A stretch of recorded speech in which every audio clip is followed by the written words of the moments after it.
Income असेल तर 12 लाख रुपयापर्यंत तुम्हाला कोणताही कर टॅक्स भरावा लागणार नाही. आता दुसरा आहे पगार आणि कामगार कायदा. हा नवीन कामगार कायदा आहे, न्यू लेबर लॉ. याच्यात काय आहे की नवीन कामगार कायदे लागू झाल्यास हा समजा कायदा लागू झाल्यास कंपन्या जो आपल्या कर्मचाऱ्यांना वेतन देतात, जो मूळ त्याचा वेतन असते, मूळ पगार बेसिक सॅलरी जो म्हणतो आपण, तो एकूण पगाराच्या किमान 50% ठेवावा लागेल. एकूण पगाराच्या किमान 50% हा बेसिकच्या 50% हा तुमचा वेतन ठेवावा लागेल. मूळ पगार जो असतो बेसिक, त्या एकूण पगाराच्या किंमत 50% पगार ठेवावा लागेल. त्यामुळे तुमच्या पीएफ मधील योगदान वाढेल, पीएफ मध्ये थोडा जास्तचा पैसा वाढेल, पण हातात येणारा पगार जो तुमच्या डायरेक्ट अकाउंटला येतो, ज्याला आपण हातात येणारा पगार किंवा टेक होम सॅलरी म्हणतो आपण, हा काही प्रमाणात कमी होऊ शकतो. परंतु पीएफ मध्ये जास्त बचत होऊन तुम्हाला बचत जास्त होऊ शकते. आता पॅन कार्ड मध्ये सुद्धा काही नवीन नियम आलेले आहेत. पॅन कार्डचे नवीन नियम आहेत. नवीन पॅन कार्ड तुम्हाला समजा काढायचा असेल तर आधी पूर्वी फक्त आधार कार्डवर तो पॅन कार्ड निघत होता. परंतु आतापासून काय होईल की आधार कार्ड हा जन्माचा दाखला म्हणून पुरावा म्हणून स्वीकारले जाणार नाही. त्यासाठी तुमचे 10वीचे प्रमाणपत्र, एसएससी सर्टिफिकेट, ज्याला आपण लिव्हिंग सर्टिफिकेट, शाळा सोडण्याचा दाखला म्हणतो, तो आवश्यक असेल, किंवा पासपोर्ट नसेल तर 10वीचे जे प्रमाणपत्र आहे त्यावर आपण पॅन कार्ड काढू शकतो. आधार कार्ड प्लस 10वीचे प्रमाणपत्र किंवा पासपोर्ट. हे झाले पॅन कार्डच्या बाबतीत.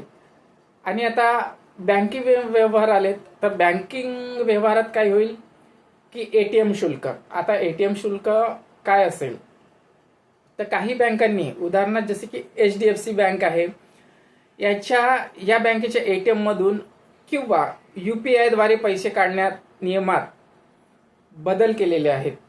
आणि काही विशिष्ट किंवा ठराविक मर्यादेनंतर त्याचे शुल्क आकारले जाईल. समजा विशिष्ट त्यांनी काही रक्कम ठेवली असेल, त्याच्याही वर तुम्ही व्यवहार करत असाल तर त्यावर शुल्क आकारले जाईल. तसेच हे झाले एटीएम बद्दल. आणि डेबिट कार्ड पाहूया. डेबिट कार्डची मर्यादा. काही बँकांनी डेबिट कार्डच्या व्यवहाराच्या मर्यादेत आणि शुल्कात कपात आणि वाढ ही दोन्ही केलेली आहेत. प्रत्येकच बँक नाही, पण काही बँकांनी डेबिट कार्डच्या व्यवहाराच्या मर्यादेत आणि शुल्कात कपात किंवा वाढ केलेली आहे. ते तुम्हाला समोरच्या भागात आपण त्याविषयी चर्चा करू. किती शुल्क कपात केली आहे, किती वाढ केली आहे, ते आपण पुढच्या आपल्या भागात पाहू. तसेच रेल्वे तिकीट आहेत. आपण रेल्वे तिकीट काढतो, रिझर्वेशन करतो रेल्वेचे, तर त्याचा परतावा, समजा आपण रेल्वे तिकीट काढलेली आहे परंतु आपल्याला ती कॅन्सल करायची आहे, तर त्यावेळेस रेल्वेने तिकीट रद्द करण्याचे नियम कडक केलेले आहेत. त्यामध्ये काय झालेलं आहे की गाडी सुटण्यापूर्वी 8 तासाच्या आत तिकीट रद्द केल्यास कोणताही रिफंड मिळणार नाही.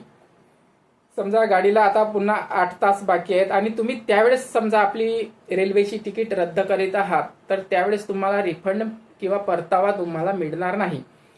8 ते 24 तासाच्या दरम्यान तिकीट रद्द केल्यास 50% परतावा मिळेल.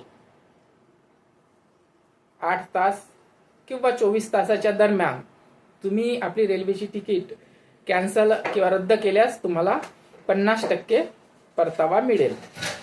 पुन्हा काही इतर महत्त्वाचे बदल आहेत या नवीन आयकर कायदा 2025 मध्ये. काही इतर महत्त्वाचे बदल बघूया, जसे की LPG गॅस. आता आपल्याला जसे की माहित आहे, जागतिक घडामोडी किंवा युद्ध वगैरे सुरू आहेत.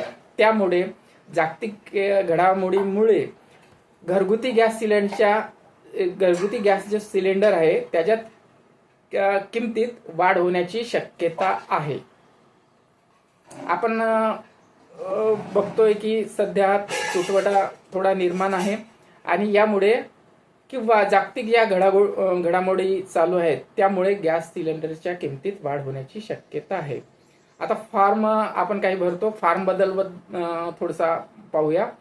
आयकर जेव्हा आपण परताव्यासाठी आपले जे वापरले जाणारे फॉर्म आहेत, फॉर्म नंबर 16 आणि 16A, आता ते बदलून आता फॉर्म नंबर 130 आणि 131 हे फॉर्म वापरले जातील. याच्यात काय असेल आपण ते सुद्धा नवीन आपल्या जो भाग येईल त्यात आपण याच्याविषयी माहिती करून.